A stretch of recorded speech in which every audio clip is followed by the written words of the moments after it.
Bienvenue à tous and welcome to the debate here on France 24. Beware, one crisis can easily hide another. The message from a highly respected think tank may well be enough to have you literally heading for the hills.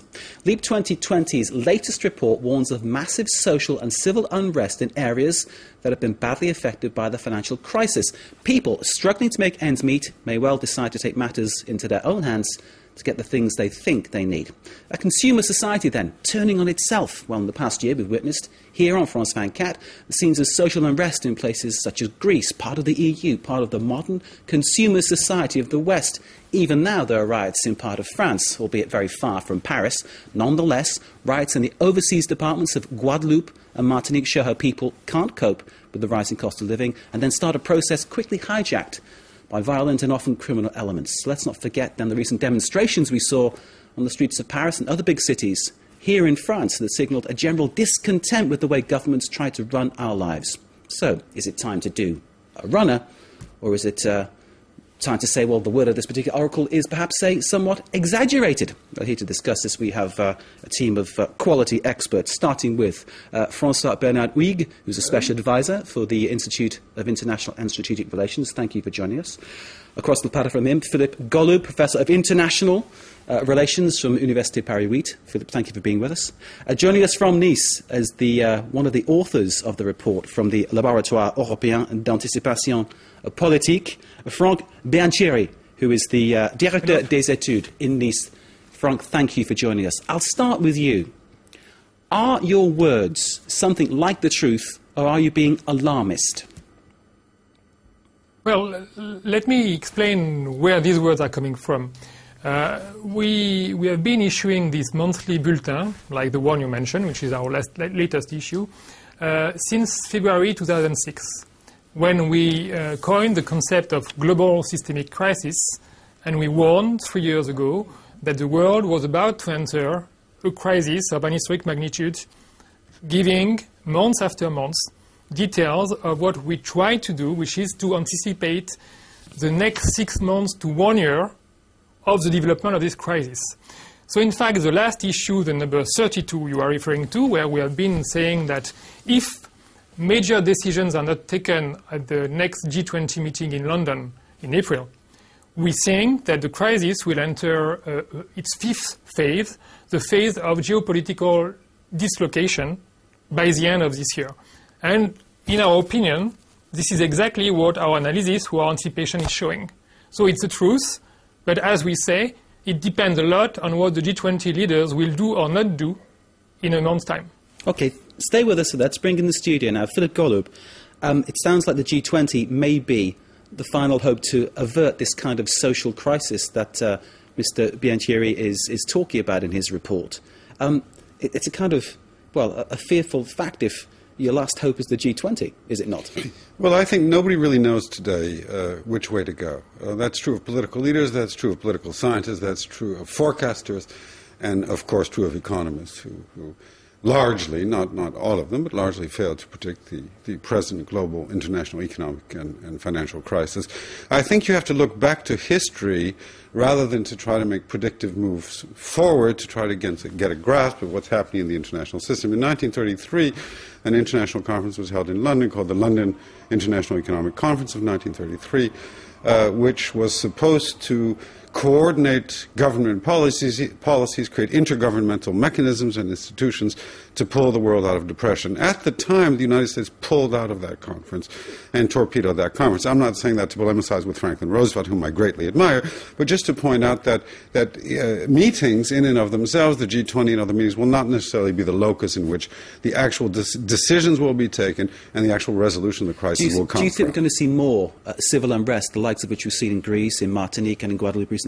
Yes, I do. I do think that's true. I think that that we haven't seen the peak point of the crisis, that governments are not explaining the full extent of the social and economic consequences of what has occurred, that we are unquestionably facing the gravest circumstances of systemic disorder, economically and financially speaking and socially speaking, since the 1930s. But given that history does not repeat itself in exactly the same way, it's not the recurrence of the same, the present crisis will take a different course inevitably from the crisis of the 1930s. There is also greater knowledge on the part of decision makers today than in the 1930s as to actually how to deal with mechanisms of dislocation. Okay, so are we going to see, say, for instance, here in Paris, similar scenes to what we saw in 1968, for instance? Mm-hmm.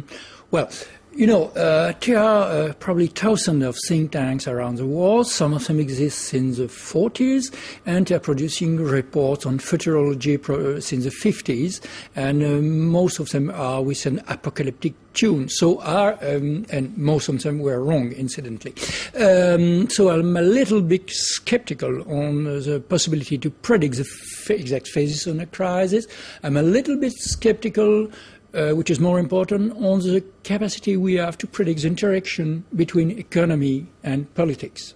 So, are we expecting bad events and riots? Yes, they probably will be. Because the events in Martinique and Guadeloupe were seen that directly related to people not having enough money. Factor of disorder of chaos exists, and the concept of a global systemic crisis is not quite new. I used to hear it when I was a student. So we can be pessimistic, certainly, but I don't think we can predict for any certain date any event, and we don't know the mechanism how, let's say, but it's simply cultural, intellectual, or ideological events will cope with economical factors and political factors. There might be a zone of disorders. There certainly will be. There are today. But to what point to create a global disorder and to shake all the system? Honestly, I don't know. I won't predict on that. Okay, so the only certain thing here is the uncertainty, it seems. Just to remind you, we're debating whether this current financial crisis will result in further civil unrest. This is the words coming from the LEAP 2020 think tank.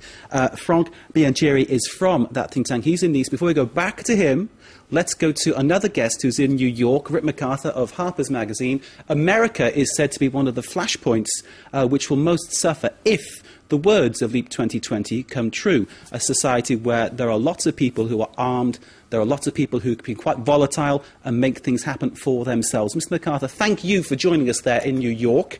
How do you feel when you hear that the economic crisis may well create civil unrest on your doorstep? Well, I'm fascinated by this report, particularly the part that says that some Americans are emigrating back to Europe or to Europe to get away from the potential of civil unrest and violence. And as the report accurately points out, America is armed to the teeth. Now, I'm very interested in this because I've always argued that the failure of the left in America, because we don't really have a left like the left that exists in Europe, but the failure of liberalism or leftish liberalism in this country always leads to more militancy on the right. That the vacuum in this country left by failed liberal policies, remember liberal here means left, not liberal economic, opens up the possibility of more trouble on the right. And we already saw it before 9/11 with the Oklahoma City bombing. What I thought of first when I saw this report was I thought of 1995.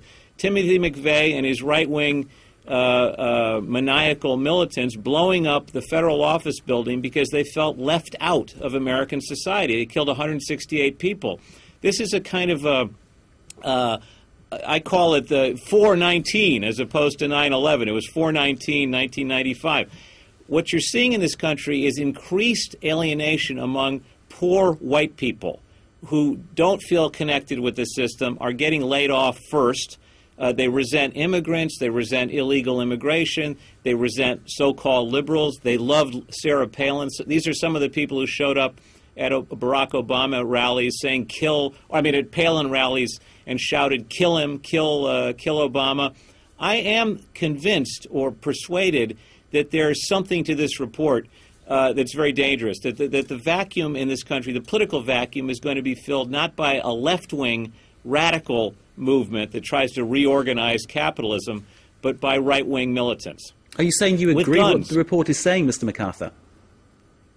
Well, I can't say that it's going to happen worldwide, but particularly if you look at what happened in Italy and Germany in the 30s, I mean, it's a little facile to make these comparisons because each country has its own national history. They're not necessarily connected. You can't say that a fascist movement would arise in the United States necessarily, but we've had our fascist movements in this country, and there is a lot of anger on the right and among what we'd call in French les petites gens, you know, les petits blancs, and the little white people, the poor white people. And I am very concerned that this could, if the economic calamity continues, and more of these people are thrown out of work and feel more and more cut off from the federal government, from the help that the federal government might offer, you do have the potential for severe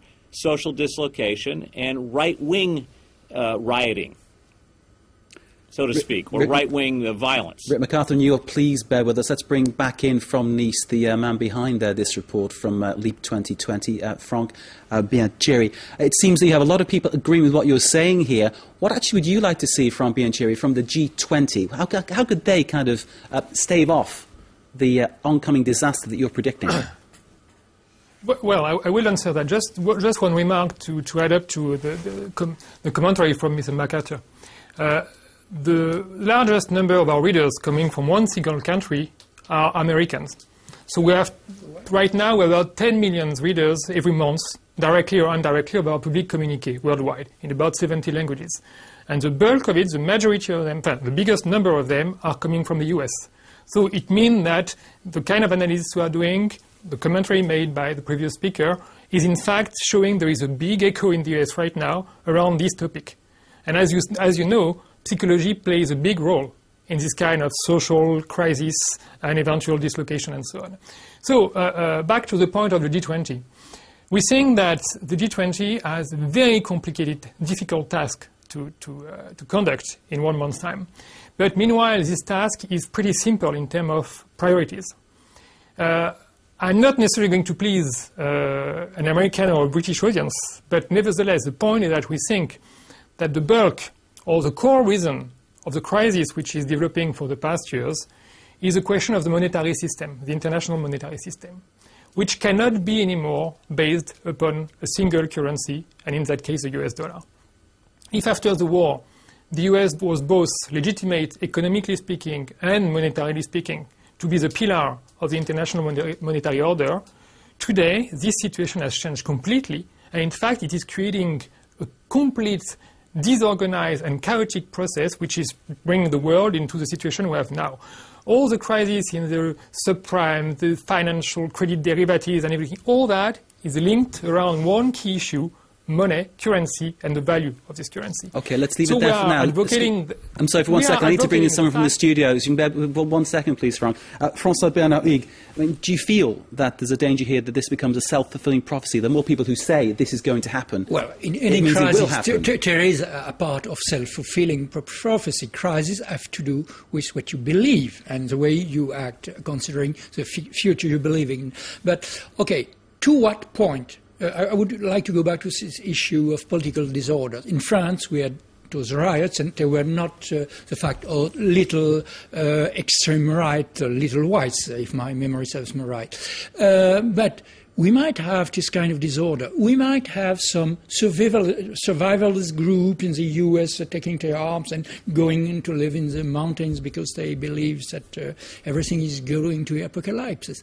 But those people don't want to attempt to the central state. That's a big difference with the 20. The fascist movement, they wanted to take power on the state. The Marxist movement, they wanted to take power on the state. That's a big difference. 1 second, Philip. Yeah, I think that's an important point, because what you have is, if you want to make any kind of valid historical analogy with the 1930s, you have to point to mass social movements with elite forces that take over the state. And that is indeed, you're not going to see this happening in the United States with right-wing extremists of the militia types, even though they're very dangerous in many ways. You're not going to see this in all likelihood in any of the European countries where mass fascist movements with elite forces backing them do not exist. I would like to say something about the dollar and the international monetary system, because I think simplifications are dangerous in this particular configuration of world politics and the world economy. It's not the international dollar-based international monetary system is not at the root of the present crisis. At the root of the present world systemic crisis, you have had a process of globalized finance in which you have globalized participants, in which the United States and the Wall Street financial industry was a major factor and a major player, if not the leading factor and the leading player. But the Europeans, the Japanese, and other transnational financial forces played an extremely important role in a coherent agenda of global financial liberalization, which has now reached its limits. It reached its limits, it collapsed, and as a result of that, globalization has ended. We are at the end of globalization. At Davos, they call this deglobalization. I believe we have reached the end of globalization. What this means is that we have to think of new forms of international and post-international cooperation, global cooperation, that will supersede the globalization paradigm. It's not simply a matter of the dollar. The dollar is one issue among many, and simplifications are dangerous in the present environment. If I may, it's no simplification. I was trying to finish about the G20 issue. And what we recommend is that the leaders have to start ASAP from April on to ask the IMF to build up a new reserve currency called the global or whatever, made of a basket of currencies, the dollar, the euro, the yen, the yuan, the ruble, the real, the major currencies, because this is exactly one of the new globalization process the previous speaker was mentioning. If we are not able, in the coming months before summer, to give a signal that the existing crawling system is going to be replaced by a brand new one where different major stakeholders will have the capacity to be represented in a complete and efficient way inside, we do believe, and it's not a belief, it's an analysis which is made months after months in our work for 3 years, we think that the collapse of the existing system will take place somewhere around summer. And after that, what will happen is not fascism like the 30s or whatever, it will be dislocation of the major entities like in the US, like in Russia, like in China, like maybe in the EU as well. And that is what we are talking about. Franck Not Biancheri, fascism like in the 30s and so on. We need to end this first half of the debate. I'm very sorry to stop you again. I will give you first call when we come back after the break. Stay with us here on France 24 for this debate.